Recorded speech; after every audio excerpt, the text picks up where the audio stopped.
So, welcome to another show. Today's show is going to be a little bit different.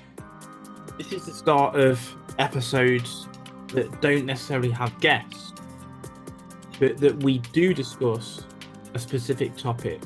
And it's a topic that's going to be beneficial to everyone listening. It's going to be something that's going to help everyone. And yeah, this topic will change every week, and it'll be something that will provide value. So today's topic is embracing the struggle and why that is so important. We tend to be scared of struggle. We tend to want the easy life. We tend to remain in the comfort zone. But we also want to be successful. Charles Bukowski, I think, said it, didn't he? That my ambition is handicapped by my laziness. The best people in the world have actually struggled the most.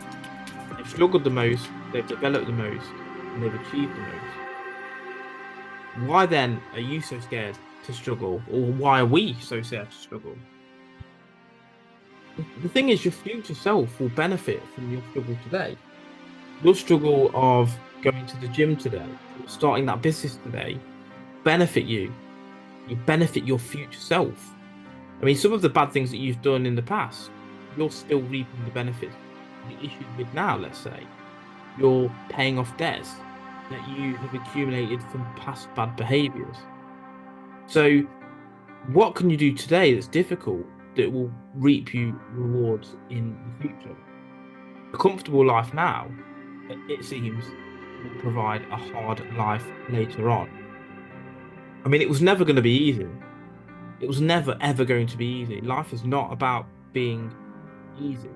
It's about building character, building discipline, building perseverance. The pain of training now is what's important to generate the medal at the end.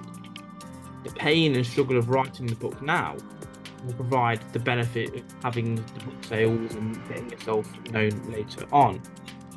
Let me ask a question. Do you respect a trust fund baby? And by that I mean someone who's inherited the dad's millions, they're spoiled, they've got butlers, they've got bakers, they've got cooks, they've got chefs, whatever. You know, you can make up synonymous words there. The answer to that will be no. But the question is, well, why don't you respect them? Is it because their parents have done everything for them? Is it because they've had too much of an easy life? Is it because they've got the results without actually putting in any work? If that's the case, if you would not respect this trust fund baby, why then would you respect yourself if you won the lottery or got it easy? You wouldn't. You wouldn't. And this is the key thing. The world champion boxer, and obviously a professional boxer, have been punched in the face more times than either you or I, yet they are still better.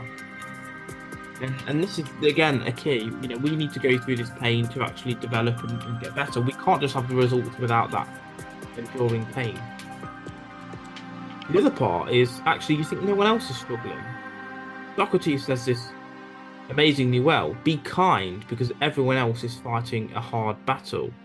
And Gina Brett also says, if we threw our problems in a pile and saw everyone else's, we'd grab ours back.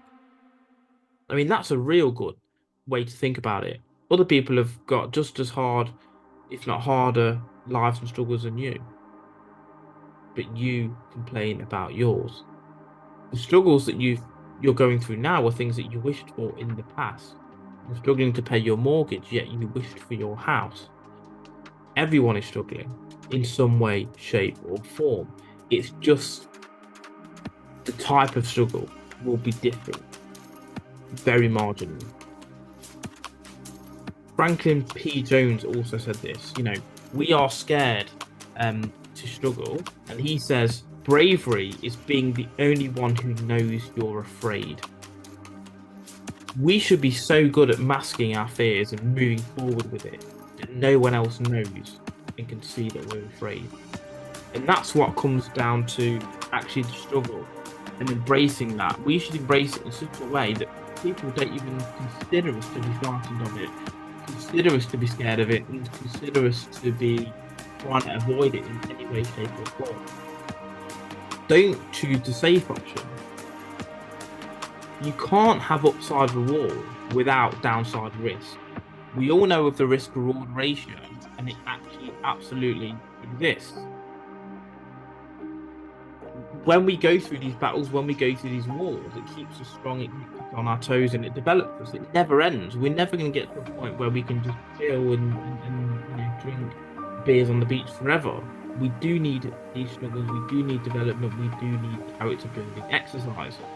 Think of your favorite book, your TV show, series, whatever it's going to be. In a story, you've got obviously the hero's journey that Joseph Campbell, I believe his name is, created or deduced. Actually, you need to step away from your comfort zone, go out into the real world, meet a mentor, go through the pain and rebirth, and come back a completely different person. But the other thing to consider is actually the plot of a story is just merely conflict.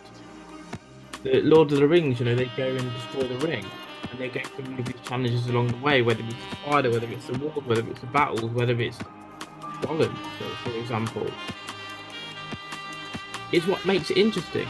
Jon Snow in Game of Thrones, he went through battles, he went through pain, and actually was respected for it. Neo in The Matrix, he's gone through the ranks and fighting agents to come out victorious on the other side, risking death being bold. Rocky Balboa, again, going through the training camps to end up fighting the guy who killed his best friend.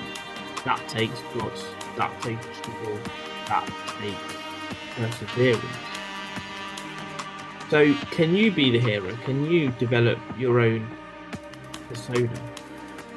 Where are your tests? What tests can you implement into your own life that are going to reap you rewards at a later date or later stage?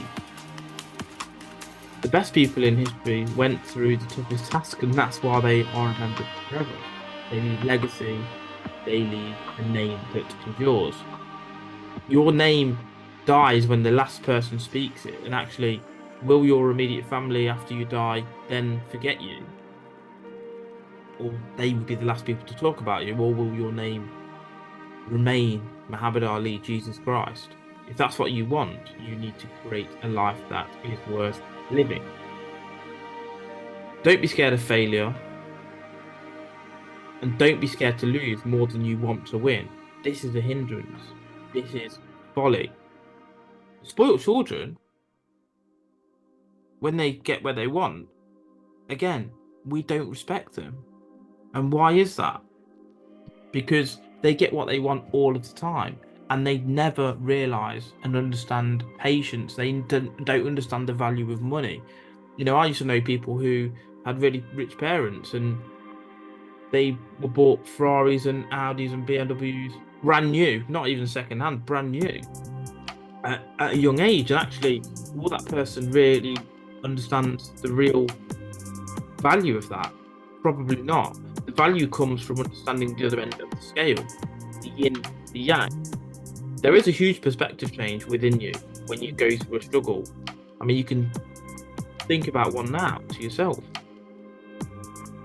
Think about a time where you went through pain, but you came out the other side. The obstacle itself is actually the way, as the Stoics say. If there is an obstacle, it does not mean turn back. It means we must overcome this obstacle in order to proceed. We've all played video games, and you get to a point in the level where you need to beat the boss. You need to overcome this obstacle in the way. You don't turn back. You develop the skills to get beyond where you need to be. And by being bold in these actions, the rewards on the other side are there.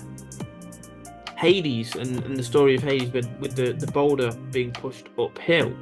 That is life. You are pushing a boulder uphill day by day, week by week, month by month, year by year.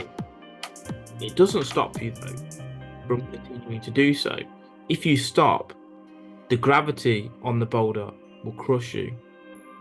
It will crush you at the end of your life anyway, but the whole point is to leave a legacy and create something that endures. Struggle is an opportunity to grow and learn. As we've said, it discovers your character.